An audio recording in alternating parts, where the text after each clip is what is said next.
potable water is at the site, and Lock Section River District. You are. Anything else? Well, we thank you very, very much, and Thank you. look forward to continue working with you for a long time. We're not going anywhere, so we'll continue it. Thank you, Don. Appreciate it. We thank you. We appreciate it. I think Do she you said- want to, yeah, I mean, I'd be glad to speak on Sure, GFEC. that'd be great. Are we done?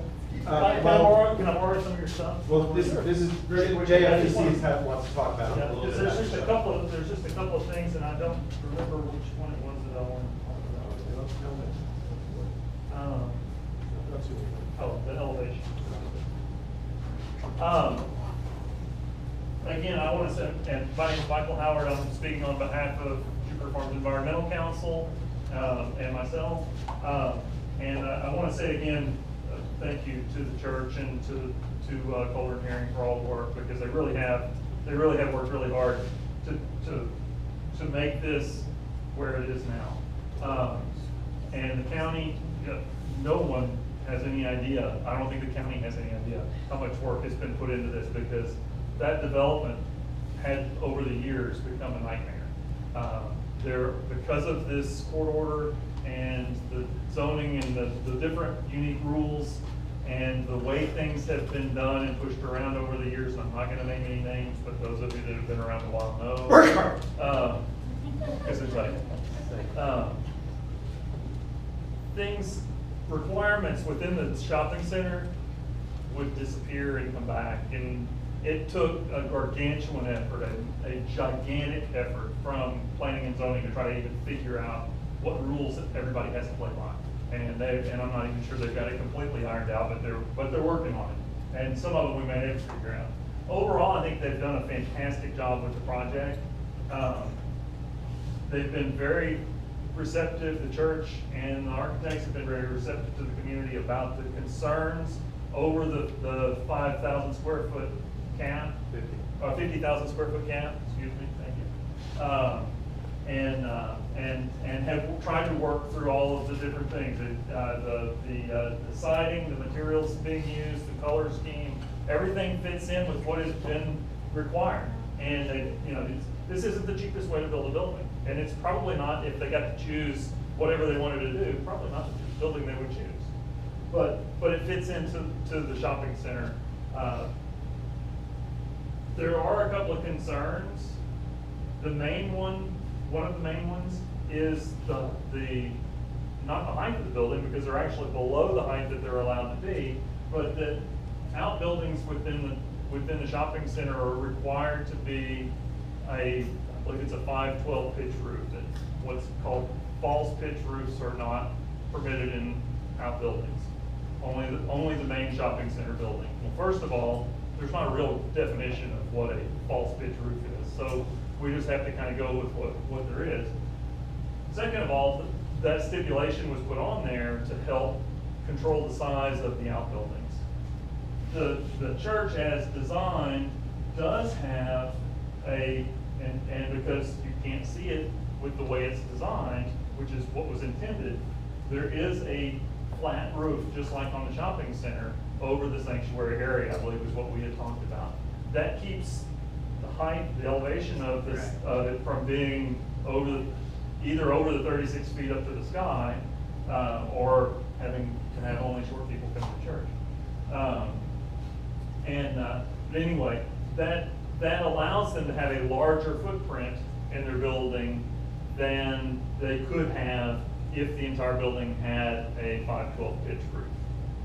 And there was a comment at one point that had come up that I can't remember. I think it was zoning. It came up with zoning that the old PA barbecue building, the Napa building, has a flat roof on part of it. First of all, they got, to my knowledge, more or less slipped through. Second of all, I know there was a huge concern over the trees that are on that property, and there was very limited space. And if you look at the way that building is put together and where it had to be situated on the property, a pitched roof would have been into the trees on that property. So that was a special exception. Beyond that, really, I think the church has done done a bang-up job as far as trying to be good neighbors. And they really are trying to be good neighbors. And like I said earlier, they own the property, they have property rights. So, they have been concerned and working with us about traffic flow, which is a concern even now. I mean, we're talking about peak traffic flow on a Sunday morning that's 50% larger than what we're currently seeing, but only during those peak times. But those are also the And- peak times that people are gassing up their horse trails Yes, and their yes. boats. If you happen to be coming out of the Going to get neighborhood or ready trying to get for back into the football. neighborhood or And trying to go to that's Publix, one of my main it's gonna be, concerns. it's gonna be a problem, and that's where all this discussion has been about trying to find out and figure out Well, how, we've if seen this is some going horrific to. accidents at that intersection. What is our estimated time of build out for this? I would say it's probably a 12-month process. 12 to 18 months? Maybe not 18. Are we gonna do anything about construction traffic? Is that gonna be designated as an entry and exit into the plaza instead of tearing up our main road that we drive on? If your board has a recommendation, we certainly would. I don't even know if they thought about it. So, if you had a We're not there. recommendation, I'm sure we would be able. Yeah, and this is all the kind of stuff that the contractors, that the property owner, the architects are all, I mean, they have been willing to talk and discuss. It's one of Yeah, the big it's, things you gotta I don't, right. There are a couple of other issues. There is, as best has been able to be determined, there's not what most would have expected to see as a drainage plan for the property. Right, I use great So storm for every- a living and I didn't see any infiltration. Right. There is a plan for it. The county says, oh, it'll be fine, it'll, it fits in. That still has to go through that process, and y'all haven't been through that process. Can't get a building permit without it. Right. So it'll either be right or it's not, and if it's not right, then it'll get figured out. That's why I asked about runoff. Palm Beach County is gonna require it, and at this point, that's probably gonna possibly even have something to do with South Florida water management. There is a pond, an established pond on the property. But again, that'll all have to be taken care of through that whole process.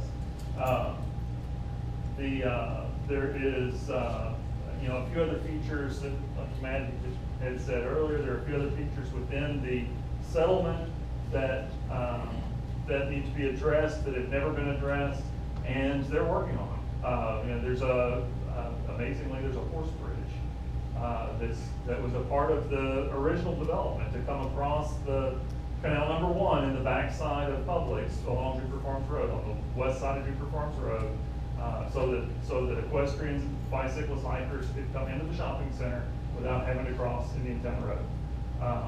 So that's being looked, I know that's being looked into. But that's a Shopping centers strategic looking- that's a management strategic- issue, not These are town all, rechurching.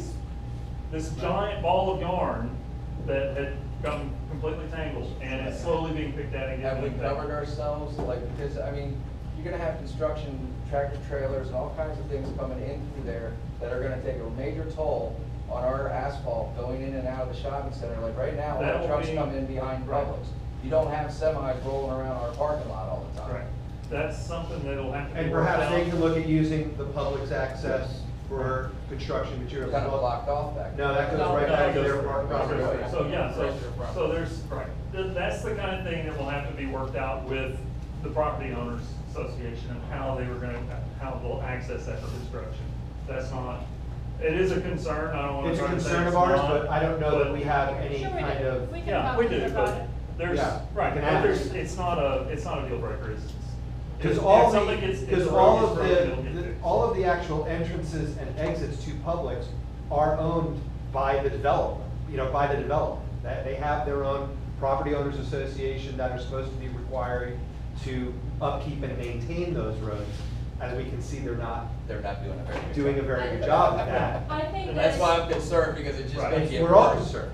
I think that it's perfectly reasonable, and I think they'd be perfectly willing to work with us if we wanted to ask them to make sure construction traffic didn't drive in front of the Publix on that entranceway, because that is the most pedestrian concentrated area, and, where the most cars are at any given time. That and the stupid little access road that Burkhardt has let, fall apart. $300. I think that's something that they are very open to. We're And- concerned about safety as well. Right, Exactly. right. And that's gonna keep a lot of issues with construction. And vehicles. construction trucks, 18-wheelers, large trucks are not gonna wanna make that left-hand turn Yeah. across Jupiter Farms Road, or across Indian Town Road. They're gonna wanna make the turn at the light on Jupiter Farms Road and come in the backside of the shopping center, which is because it's the safest one. So those are concerns that will be watched and need to be looked at, but. Yeah, but nowadays, most truck drivers have a GPS and go, oh crap, I gotta go. Yeah. Right, and then, right. So, right.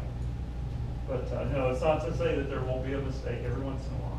But as far as, tearing up the roadways or whatever within the shopping center, that's not a real concern, because if there is a pothole that develops because of truck traffic, the property owners will have. No, I'm just thinking, imagine pulling in and I see a block truck unloading 4 block trucks and I can't get It's a through. it's a 7 acre, what is 6.7 something acres.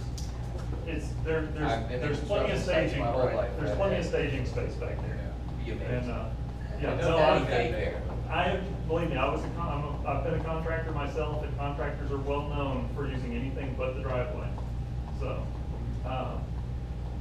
There's a lot of Yeah. eyes on the project, Yeah. and, we want to see it go right as much as they do. And we want it to have as least of amount of impact on our residents as they do. and if you have a concern, you have a question, Email Michael. we're all very What's the accessible. address? What So development? you can send a question to Jupiter Farms residents, and we can get it to the right people. I'm sure you can call the church and ask them. I'm sure somebody at the church would probably return your call as well. Like I said, they've been very nice to work with. They've tried very hard to be a good neighbor. Has a contractor been selected yet or no? No. Michael, you got anything? Did I miss anything else? I think that was pretty much it. Grand opening celebration, December 10th. Grand opening celebration of the Hatcher Halbert property, December 10th. Hatcher House, right next, Um, right next to Shrewsbury. Yeah, at that trailhead that they just. Unless do we have any JFR new business? Natural Land and Trail. Please, thank you, good. We have, remember, please come to the Hoedown on Saturday. It should be a great time. We still have a raffle to pull, so can I get a representative from Cavalry Church to pull the raffle? CJ, you did not want to get up at all, man.